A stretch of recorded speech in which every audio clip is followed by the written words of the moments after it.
Halo kawan-kawan, kali ini Rute bakal cerita film kolaborasi antara Korea dan Tiongkok yang berjudul Bad Guys Always Die. Film ini merupakan sebuah aksi komedi dan diperankan oleh Son Ye Jin, Chen Bo Lin, Park Cheol Min, dan Ding Wenbo. Anjir, susah banget. Tanpa buang masa, langsung saja kita ke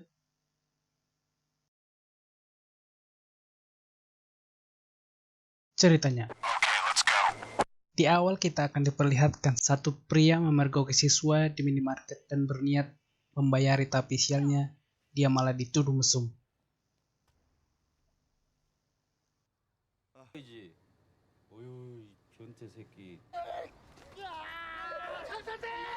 Lanjut, akibat kejadian itu dia mendapat masalah di sekolah, tempat dia bekerja sebagai guru Mandarin. Di perjalanan pulang, dia melihat siswanya di dalam mobil bersama seorang pria. Tak sadar anak itu sedang disekap dengan senjata api. Besoknya dia menjemput 3 kawannya yang datang dari Tiongkok. Oke, maaf saya tidak sebutkan lagi namanya, sebab lidah saya kelipet-lipet, susah anjir. Lanjut, satu orang itu merupakan adik dari guru itu. Di perjalanan, mereka melihat kecelakaan mobil dan mereka pun menolongnya. Berhubung yang kecelakaan cewek cantik, ya kan? Oke, mereka pun melanjutkan perjalanan. Selanjutnya mereka bertemu polisi dan berniat menyampaikan tentang kecelakaan itu. Tapi yang terjadi,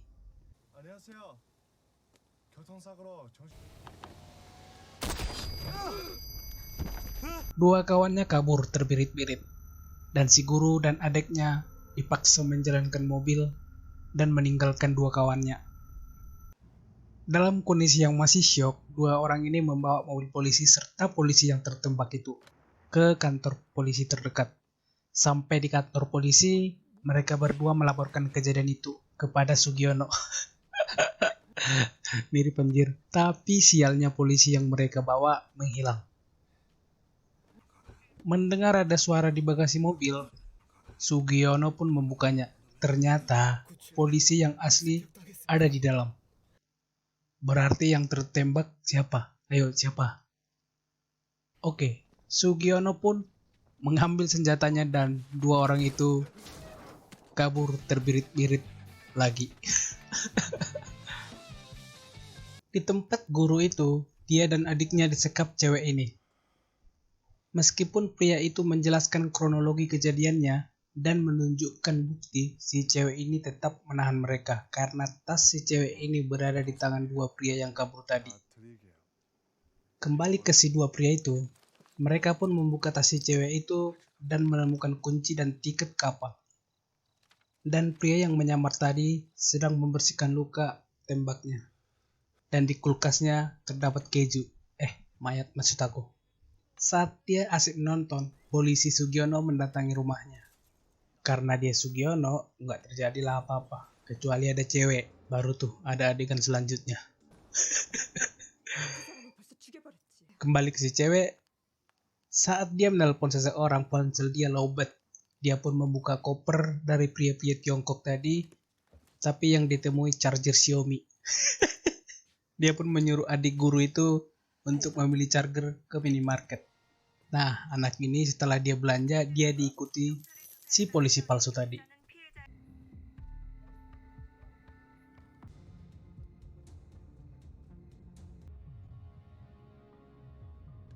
Kali ini dia selamat, tapi yang sial, yang ini lagi asik bercocok tanam malah berakhir gini.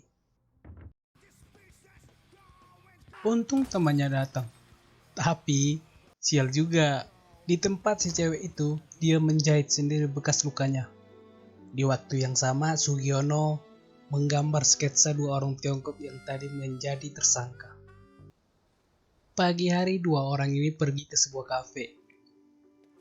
Tapi baru saja makan roti, mereka malah melihat wajah mereka sudah tertempel di dinding sebagai buron. Mereka pun kembali lari dari tempat itu. Dan di tempat si cewek lagi mencari keberadaan dua orang itu. Si guru yang tadi berniat bertanya kepada polisi, melihat lagi dua muka temannya sudah terpampang menjadi buron.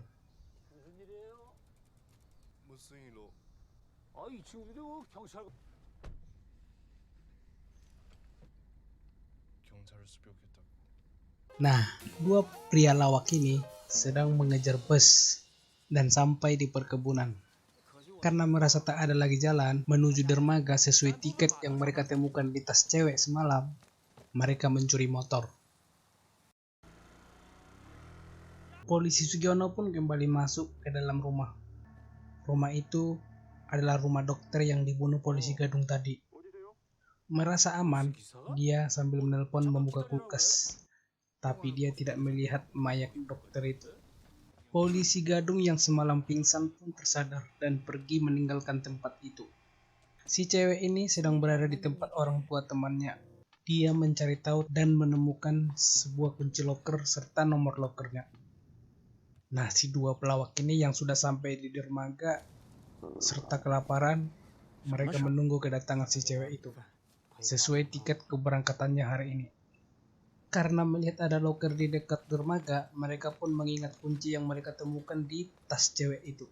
Mereka pun membuka loker itu dan menemukan boneka. Lanjut, saat malam, si cewek itu datang dan membuka loker yang sama dan menemukan sebuah surat. Ya, surat itu yang ditinggalkan dua pelawak tadi. Selanjutnya mereka kembali ke sebut aja kamar hotel. Motel.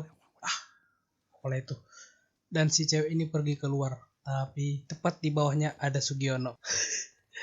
Mandi pula nih cewek.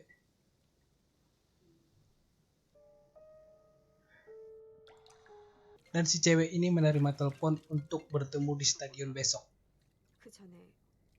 Si dua pelawak tadi tertidur di dalam gereja.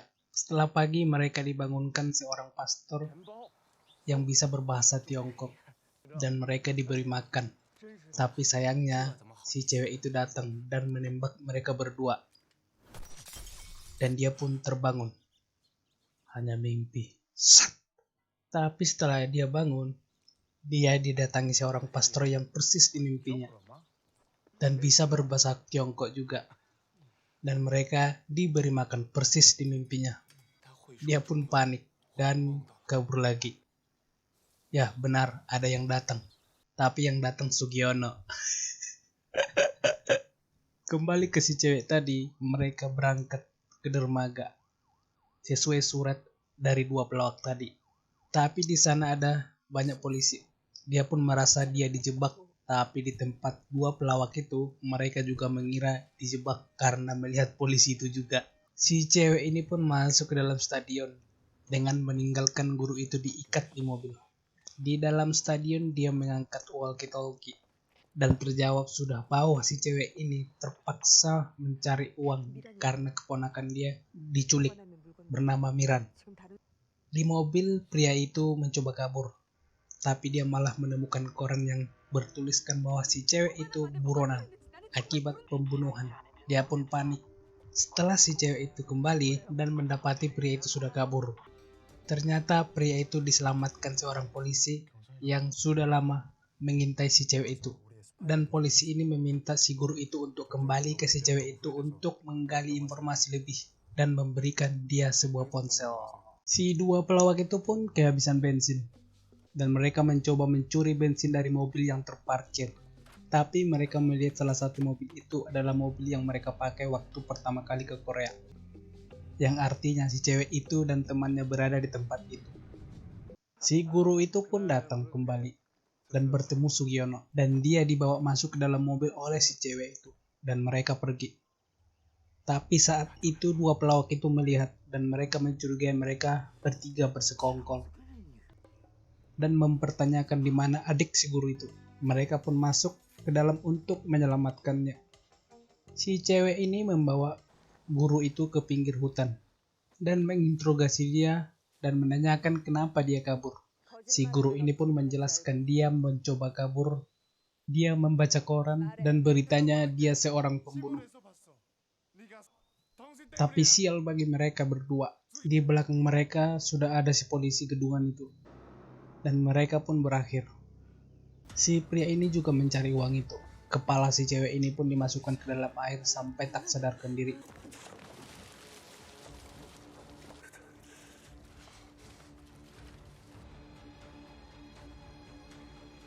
Kemudian si pria ini pergi. Saat dia pergi, si guru itu mencoba membebaskan diri.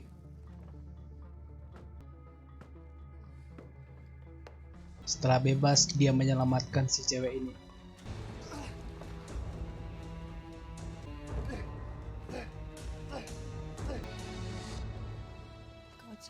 Aduh, dikit lagi. Karena mereka sudah selamat, si cewek ini pun bercerita yang sebenarnya bahwa temannya dibunuh si polisi gadungan itu dan anaknya disekap.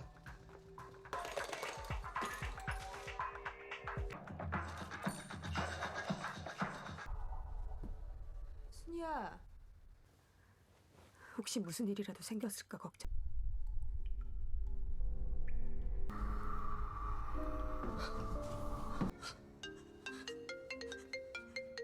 Dan dia harus menemukan uang untuk menyelamatkan keponakannya. 나쁜 놈아!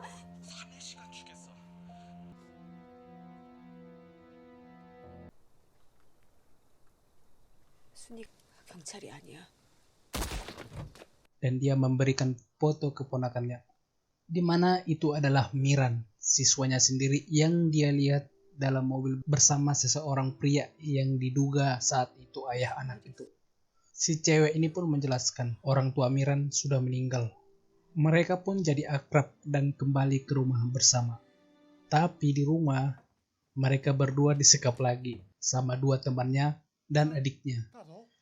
Karena mereka menduga si guru ini bekerja sama dengan si cewek ini. Di lain tempat, si polisi gadungan itu sedang bersama temannya yang menolong si guru waktu itu. Mereka ini adalah rekan kerja. Tapi kemudian pria itu dibunuh.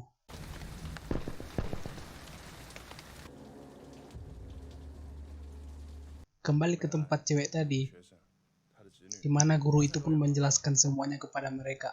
Dan dia akan membantu si cewek ini untuk mencari siswanya itu. Dan mereka pun menunjukkan boneka yang ada di loker kemarin. Karena tidak menemukan apapun di dalam boneka itu, cewek ini pun pergi karena sesuai waktu besok akan terjadi penukaran antara uang dan keponakannya di mercusuar.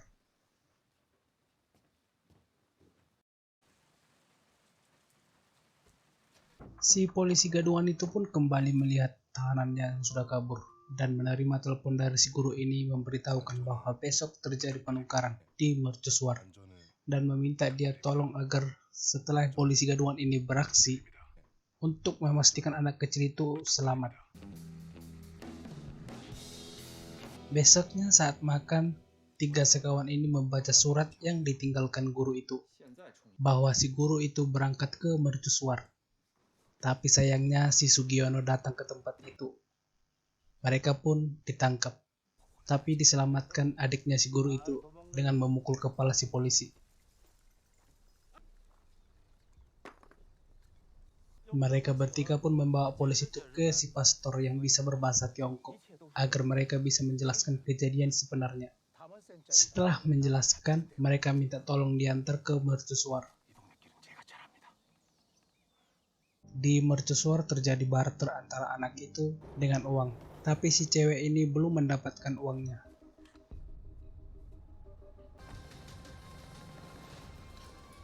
Dan si guru itu pun datang memberikan kode sandinya. Setelah si cewek ini membuka kode sandinya, dan mereka pun selamat. Tapi si anak ini marah kepada si guru itu karena tidak menyelamatkan dia saat dia diculik. Dan pria itu pun ditembak polisi gadungan. Mereka pun panik masuk ke dalam mercusuar. Tapi sial, guru itu tertembak di bokongnya. Di tempat lain, tiga sekawan itu, polisi Sugiono dan pastor, sedang dalam perjalanan menuju mercusuar.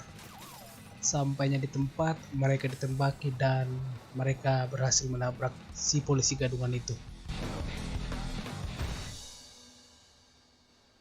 Singkat cerita mereka pun selamat dan si guru itu sudah ada di rumah sakit. 你的伤，对不起。没事儿。工作的原因要等一点。什么是韩国小娘们儿？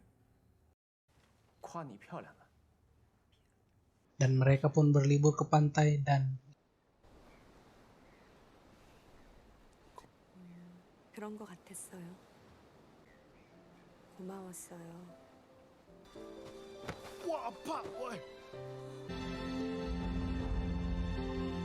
di ending film ini, 3 sekawan itu mendadak menjadi kaya.